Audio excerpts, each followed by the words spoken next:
तुमची ही मुलं लहान आहेत का आणि खाण्यासाठी कुरकुर करतात का? तर हा व्हिडिओ तुमच्यासाठी आहेत. मुलांना ड्रायफ्रुट्स खायचं म्हणलं की कंटाळा येतो, नको नको करतात. म्हणून मी एक आयडिया म्हणून आज ड्रायफ्रूटचे लाडू बनवणार आहे. त्यासाठी मी मखाने घेतलेत आणि ते मस्तपैकी तुपावर मी भाजून घेतले आणि टेस्ट केले की ते क्रंची झालेत का, म्हणजे टेस्ट छान येते.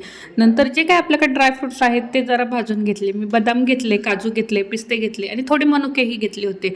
तर माझ्याकडे सीड्स होते पण ते काही मला सापडले नाही आणि गोडवा यावात म्हणून मी खारीक घेतली आणि खारीक डायरेक्ट बारीक केली की ते मिक्सर खराब होतं, म्हणून मी बारीक आधी चिरून घेतली आणि नंतर ती बारीक केली थोडं थोडं. सगळं मिक्सर एकत्र केलं आणि मस्तपैकी त्याचे छान असे लाडू वळून घेतले आणि खरंच सांगते इतके छान टेस्ट झाली आणि आमच्या कानालाही खूप आवडले. त्यांनी खाल्लं म्हणजे सगळं काही मिळवलं होतं.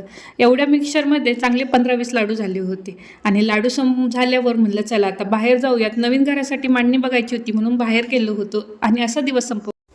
तुम्हाला माझे व्हिडिओ आवडल्यास लाईक, शेअर, सबस्क्राईब नक्की करा. बाय.